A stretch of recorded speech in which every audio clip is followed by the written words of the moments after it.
शांति। आज हम 23 अक्टूबर के साकार मधुर महावाक्य सुनेंगे। बाबा ने आज कहा है, मीठे बच्चे, रावण की मत पर कोई भी विकर्म मत करो, पतितों को पावन बनने का रास्ता बताओ। मीठे बच्चे, रावण की मत पर कोई भी विकर्म मत करो। क्यों? क्योंकि अब हम राम की शरण में आए हैं, तो रावण की मत पर अब नहीं चलना है। पतितों को पावन बनने का रास्ता बताओ। राम की श्रीमत क्या है?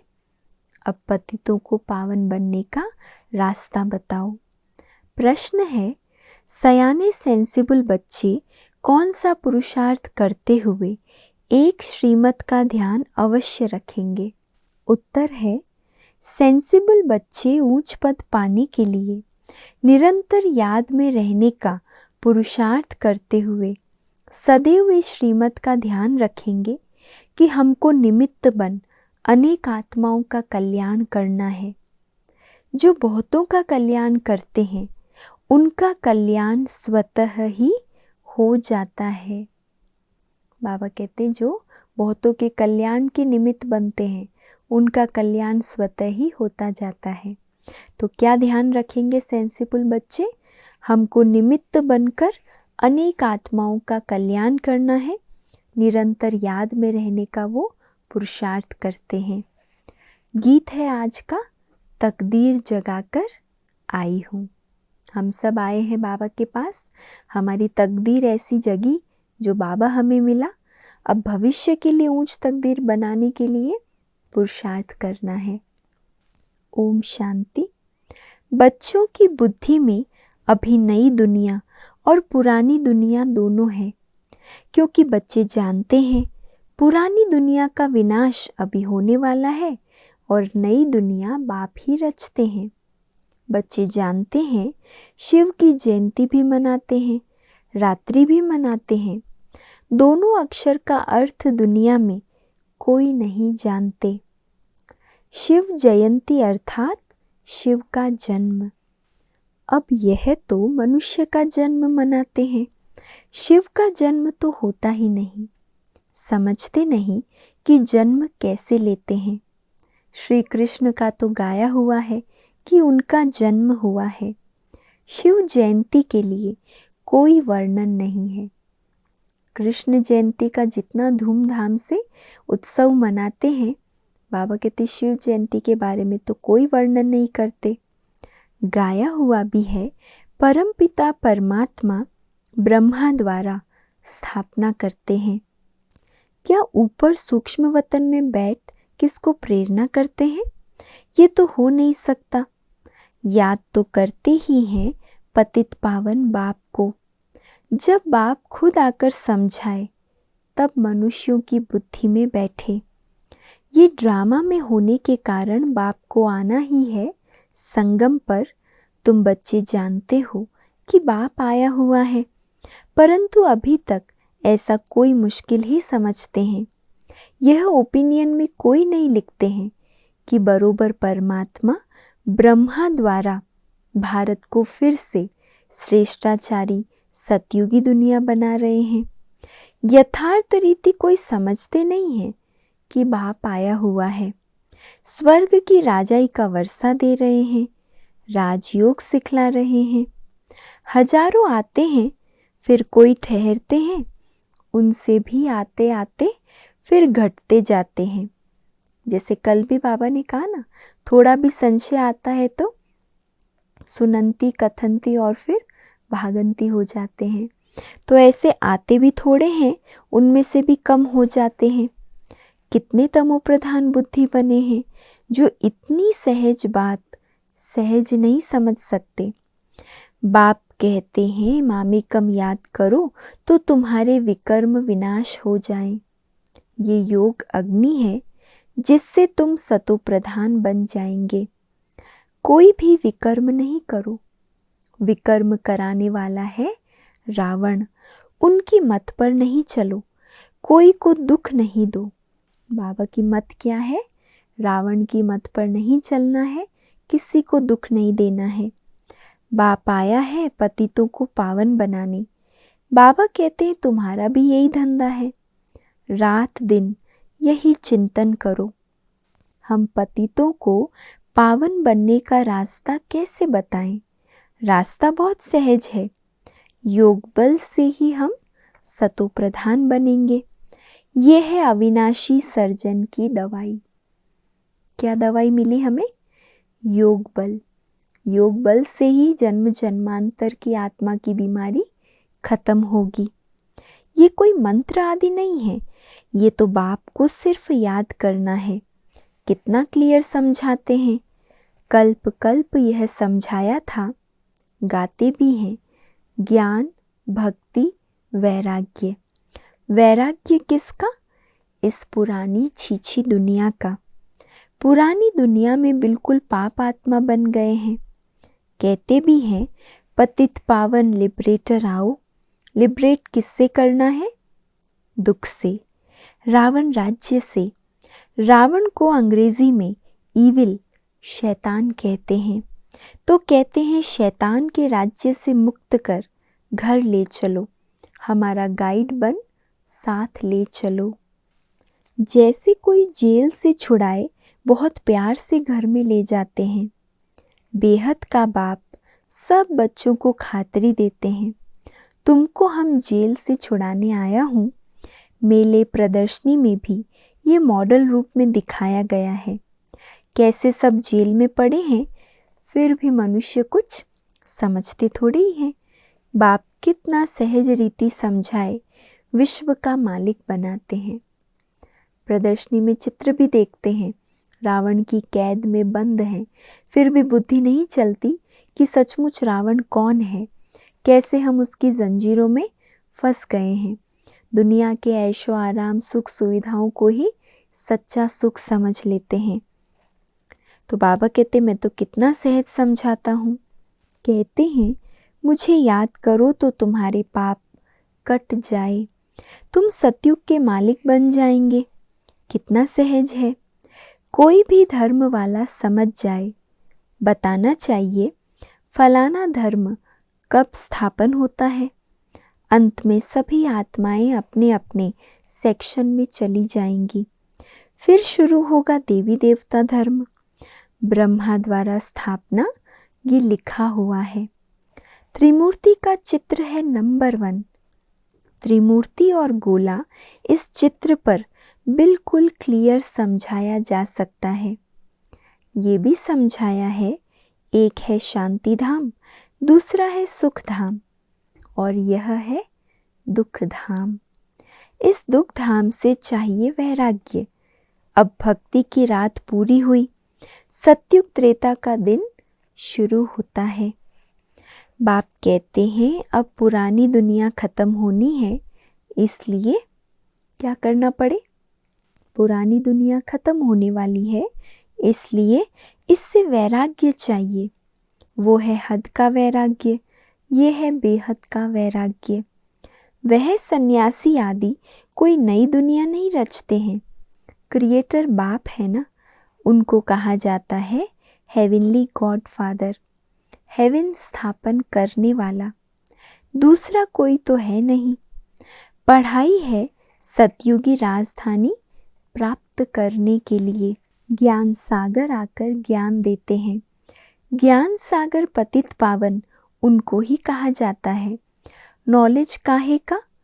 क्या बैरिस्टर सर्जन का नॉलेज? परमात्मा को सृष्टि के आदि मध्य अंत का नॉलेज है, उसमें सब नॉलेज आ जाती है। बैरिस्टरी, इंजीनियरी आदि सब का मूल माखन है गॉडली नॉलेज। वह जिस्मानी नॉलेज पढ़ना, इंजीनियर आदि बनना कोई बड़ी बात नहीं है। वो तो सिर्फ एक जन्म के लिए डिग्री लेते हैं और एक ही जन्म वो पढ़ाई चलती है। हम बच्चे 21 जन्मों के लिए डिग्री लेते हैं और हमारी पढ़ाई साथ चलती है। तो बाबा कहते ये तो तुम जानते हो, सतयुगी नई दुनिया की जो रस्म रिवाज होगी वही वहाँ चलेगी। हमने जैसे कल्प पहले महल आदि बनाए थे वही रिपीट करेंगे। उसको कहा ही जाता है सतयुग। वहाँ की रस्म रिवाज को मनुष्य नहीं जानते, वहाँ कैसे हीरे जवाहरों के महल बनते हैं वह गाए ही जाते हैं।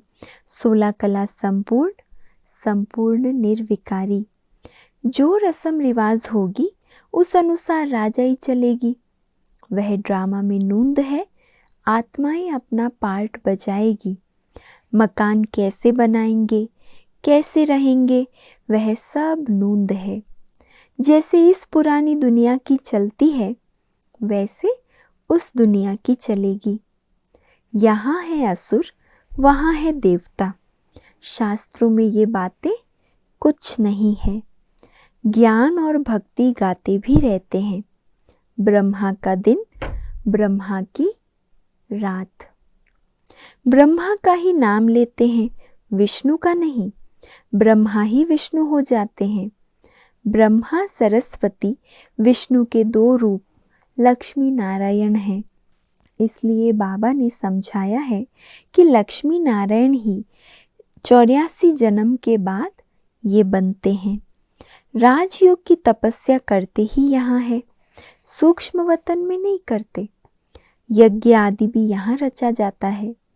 बाप समझाते हैं ये अंतिम यज्ञ है, फिर सतयुग त्रेता में कोई यज्ञ नहीं होता। किस्म किस्म के यज्ञ रचते हैं। बरसात नहीं हुई तो यज्ञ रचेंगे। कोई भी दुख आता है तो यज्ञ रचते हैं। समझते हैं यज्ञ से दुख टल जाएंगे। अब सबसे बड़ा यज्ञ किसने रचा है? शिव बाबा ने रचा है। ये तो सबसे बड़ा यज्ञ है जिस ज्ञान यज्ञ से सारी सृष्टि के दुख टल जाते हैं। ये है राजस्व अश्वमेध अविनाशी ज्ञान यज्ञ। सब इसमें स्वाहा हो जाएंगे। कितनी अच्छी रीति समझाया जाता है। दिल्ली में मंडप बनाए मेला किया है, ये भी अच्छा है। मंडप बनाने में कोई देरी थोड़ी ही लगती है। ये जो हॉल के लिए इतना हैरान होना पड़ता है, इससे तो अपना मंडप ले लो। छोटे छोटे गांव के लिए तो छोटा मंडप भी बना लो। गांव में छोटे छोटे मंडप बनाकर सेवा कर सकते हैं। बाबा सेवा की विधि समझा रहे हैं। गांव आदि में बत्ती आदि ना हो तो दिन में भी प्रदर्शनी हो सकती है।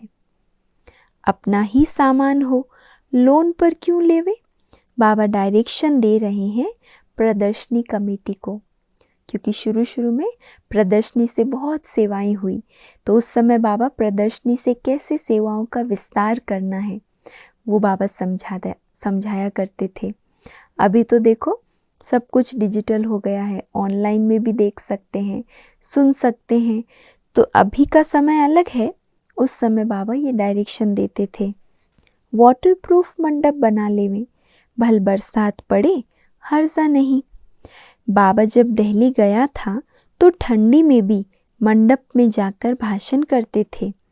ठंडी के लिए तो सबको गर्म कपड़े हैं, प्रदर्शनी के लिए तो कितने भी मंडप बना सकते हो। कोई विघ्न ना डाले, अच्छा इंश्योरेंस कर दो। सर्विस तो करनी होती है ना, समझाना भी है, बाप का पूरा परिचय देना है। अभी तो हम बाप के साथ हैं। ज्ञान सागर बाप से हमें ज्ञान मिल रहा है। सतयुग में ज्ञान की दरकार नहीं रहती। बाप कहते हैं मैं सद्गति के लिए आया हूँ, फिर रावण से दुर्गति होती है। सद्गति दाता तो एक बाप ही है। कितना क्लियर समझाया जाता है, परंतु खुद समझते नहीं, सिर्फ कह देते हैं।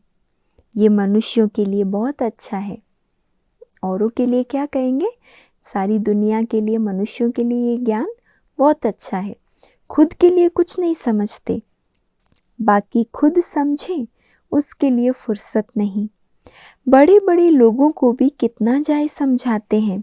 सिर्फ ये समझो कि बाप कैसे श्रेष्ठाचारी दुनिया बनाते हैं। श्रेष्ठाचारी बनाना बाप का काम है, तब तो बाप को पुकारते हैं। गाते रहते हैं दुख हरो सुख दो। ये भी समझते हैं बाप आएगा तो हम बलिहार जाएंगे, श्रीमत पर एक्यूरेट चलेंगे। फिर भी बाप की श्रीमत पर चलते नहीं। मनुष्यों को तो पता नहीं भगवान क्या चीज़ है, सर्वव्यापी कह देते हैं। अरे पतित पावन भगवान तो एक है ना, वह सर्वव्यापी कैसे होगा? फिर तो सब भगवान कहलाएं। भगवान कोई छोटा बड़ा थोड़ी होता है। प्रदर्शनी में ये भी दिखाया है, कोई मांस खाते हैं, कोई लड़ते हैं। क्या ये सब भगवान करते हैं? जो सर्वव्यापी की बात है, उसके लिए प्रदर्शनी में ऐसे चित्र भी बने हैं जिनसे सिद्ध कर सकते हैं कि क्या भगवान ऐसे कर्म करता है। उस समय मनुष्य खुश होकर चले जाते हैं। बाहर गए, फिर वहाँ की वहाँ रही। सिर्फ प्रजा बनती है। राजा बनने के लिए कितना माथा मारते हैं, हाथ सब उठाते हैं राजा बनने के लिए। फिर 5-7 रोज के बाद देखो तो है ही नहीं। माया कितनी जबरदस्त है, जट फंसा लेती है। राजधानी स्थापन करना कितना डिफिकल्ट है। धर्म स्थापन करने में डिफिकल्टी नहीं है। धर्म स्थापकों को धर्म स्थापन करने में कोई डिफिकल्टी नहीं है, लेकिन राजधानी स्थापन करना, उसमें बहुत डिफिकल्टी है। वहाँ कोई असुरों के विघ्न थोड़ी पड़ते हैं।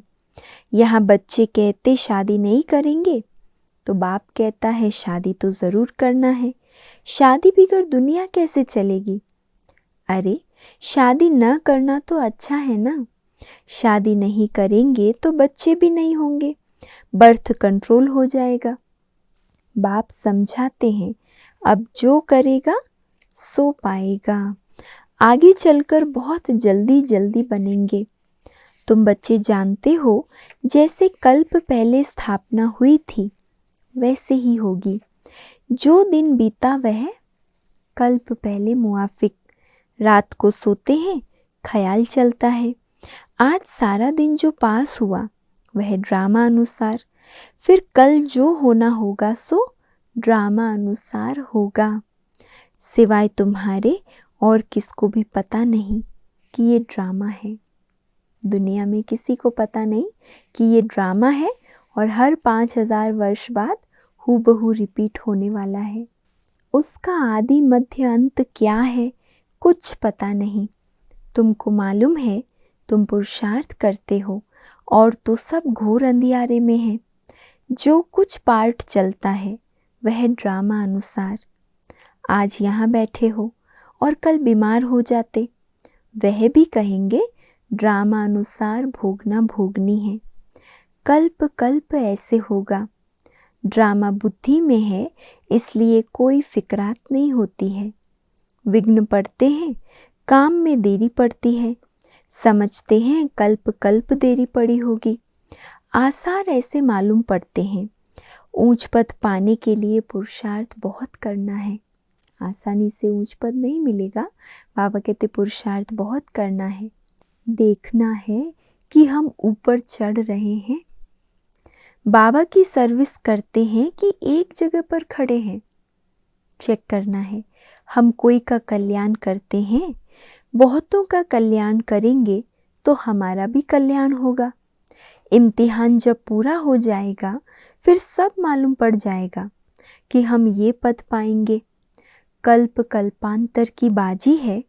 फिर पिछाड़ी में बहुत पछताएंगे कि हमने इतना समय पुरुषार्थ क्यों नहीं किया।